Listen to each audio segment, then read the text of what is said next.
Like all human beings, I love the Wii. But you know what I love just as much? Cheeseburgers. When I go out to any restaurant, I'm getting the cheeseburger.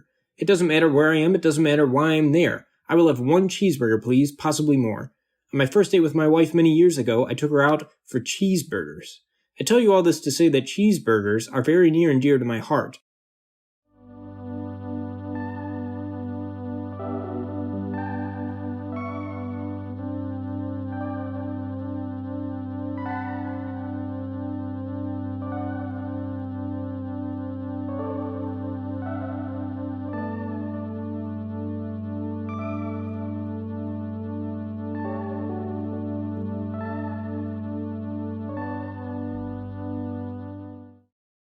So there I was, back in 2021 at a local Goodwill, back when they actually had games there, and imagine my delight when I see a game called Burger Island on the Wii.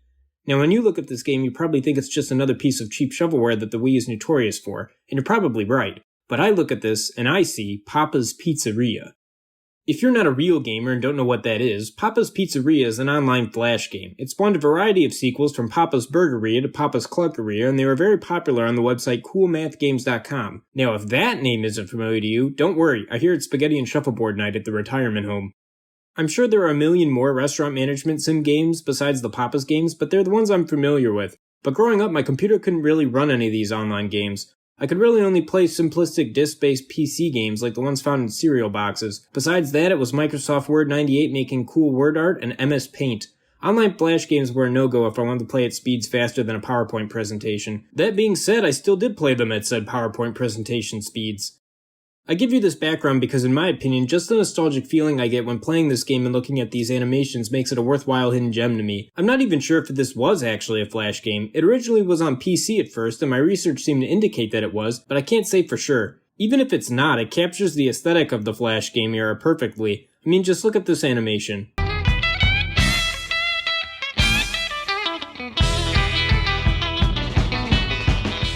Just this takes me back to a simpler time. Now what I could find out about this game is that it was developed by E-Games, who made many casual PC games in the early 2000s. Be careful if you go to plenty of those games though, because according to Wikipedia they sometimes bundled adware with them. Nice to see some things never change.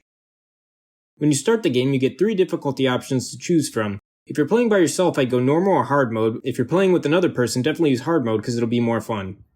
After you've made your selection, you're introduced to the narrative of Burger Island. The story is not at all what you'd expect. This poor woman was sailing on her boat and got thrown overboard.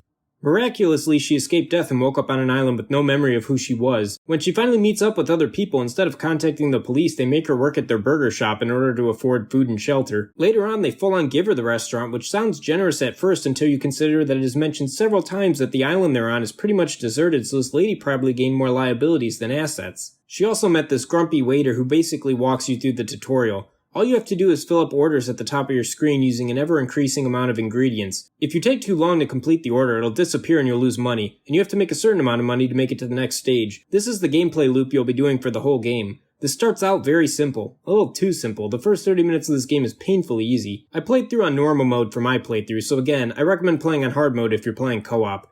The presentation is nice if you're nostalgic for the Flash game era like I am, and the music is enjoyable and didn't really get old even though there's not a lot of tracks here. Eventually though, you meet up with this tiki man who sells you new recipes for more complex burgers. These burgers take longer to make and make the game more frantic and chaotic, but they also sell for more money, making it easier to clear the stage. You keep this money after the stage is over and use it to buy recipes, but you always have enough money to buy the recipes as soon as they unlock, so the money system is kind of pointless. You're always going to want to buy the new recipes as soon as they're available to make it easier to advance to the next stage. In addition to burgers, you also make fries and milkshakes. On paper this is a nice change of pace, but in reality these are the most boring parts of the game. They're simply too easy, at least for a pro gamer like me. Whereas the challenge of the burgers comes from having to wait for them to cook and also keeping track of whether you need regular or veggie burgers, the milkshakes and fries are basically a linear process. There's no strategy here, you just do what you're told. Another thing that's weird here is that you have to go in order of the recipe. If someone orders a burger with cheese and ketchup and you give them a burger with ketchup and cheese, it's simply unacceptable. I don't really mind this as I think this game needs more challenge anyways, but it's still weird. I think where this game shines is the later levels in 2-player mode. At this point, even on normal difficulty, my wife and I were struggling to meet the goal. We barely passed all the last 5 stages by just one last order. Later recipes can require 2 burgers or veggie burgers, which takes more time and also adds to the challenge.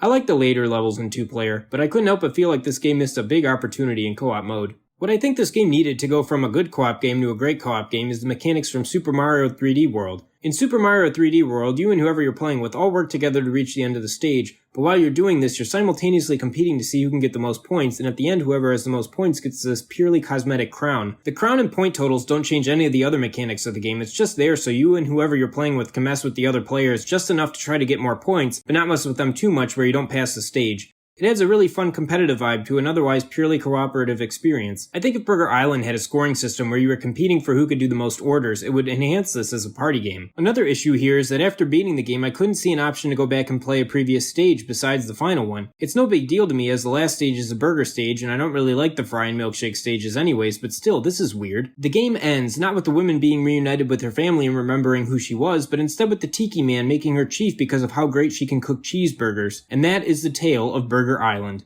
You then watch the credits roll. In fact, the credits were rolling for such a long time, I was surprised how many people worked on this seemingly simple game. But then I realized the credits were just looping until you click off of them. I've never seen that before and it just made me laugh. So, is this a hidden gem on the Wii? Well, I think it's a fine game that may or may not have its place in your library, but calling it a hidden gem? I go back and forth on it. There are clearly much better games than this, but for $7 and being in a genre that I think is mainly confined to casual PC gaming, you could make the argument. Without a doubt though, it is hidden. Trying to find any information at all on this game was next to impossible, but whether or not this is a gem is likely up to your personal taste. Like I said, it goes for $7 on price charting, so I don't think the stakes are too high here. If you enjoy these types of restaurant management games, you'll probably have some fun here. I enjoyed it for what it was, a simple co-op game that takes you back to the era of Flash games. The problem is it just gets too repetitive after 20 minutes. This is a game you boot up only when you're in the mood for this specific type of experience, and then you play something else after half an hour. But that half an hour can still be a lot of fun. I'd say at the very least it's worth knowing that this game exists, and hey, it's basically cheaper than a restaurant hamburger these days. I could see this being a great game for parents to play with their younger children, but if you're the hardcore single-player gamer, I'd skip this one. Anyways, that's all I have for this video. I plan on reviewing more random Wii games I've found for basically pennies at thrift stores and various retro gaming stores throughout the years. I want to see if any of these games I have on my shelf are secretly awesome, so keep an eye out for more hidden gem hunting videos in the future. And at that, thanks so much for watching and I hope to see you next time here on Hydrated Gaming.